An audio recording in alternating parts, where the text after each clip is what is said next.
अस्सलाम वालेकुम। What is journal? Journal comes from a Latin word जोर। ठीक है, जर्नल जो है वो एक लैटिन वर्ड से डिराइव किया गया है जिसका नाम है जोर। जोर का मतलब होता है डेली। ठीक है, so journal is a book in which we record transaction on daily basis. Journal एक ऐसी बुक है जिसमें हम ट्रांजैक्शन को डेली बेसिस पे रिकॉर्ड करते हैं। ठीक है, इसको हम लोग प्राइमरी बुक का नाम भी देते हैं। क्यों प्राइमरी बुक कहते हैं? क्योंकि जो भी ट्रांजैक्शन होनी होती है वो सबसे पहले हम जर्नल में ही रिकॉर्ड करते हैं। क्लियर है? अब जर्नल का परफॉर्मा क्या है?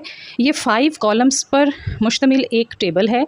ठीक है, इसमें 5 कॉलम्स होते हैं जिसमें पहला डेट का होता है और इसको आप लोगों ने लाइक 1.5 फिंगर तक का बनाना है, इससे ज़्यादा नहीं बनाना। ठीक है जी। उसके बाद आपका डिटेल्स का कॉलम होता है, इसको आप इस तरह से एक हैंड रख के देखें, इतना आप लोग इसको बनाओगे या अपने पेज का हिसाब रखोगे। Ledger folio.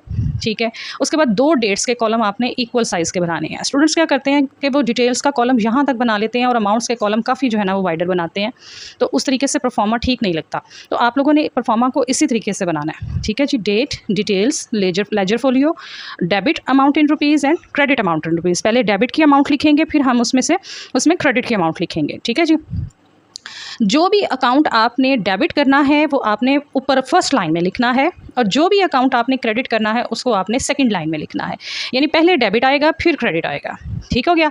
उसके बाद आप लोग क्या करोगे कि उसी ट्रांजैक्शन की एक शॉर्ट एक्सप्लेनेशन लिख के हमने यहाँ पर लाइन लगा देनी है। अब ये जो हमने जर्नल में रिकॉर्डिंग की है ना, इसको हम कहते हैं कि हमने एंट्री पास की है। ठीक है, क्या किया है? एंट्री पास की है। और ये जो शॉर्ट एक्सप्लेनेशन हमने लिखी है यहाँ पर नीचे, इसको हम कहते हैं कि हमने नरेशन लिखी है जी। ठीक हो गया। आई होप आपको जर्नल का कंसेप्ट जो है वो समझ आ गया होगा।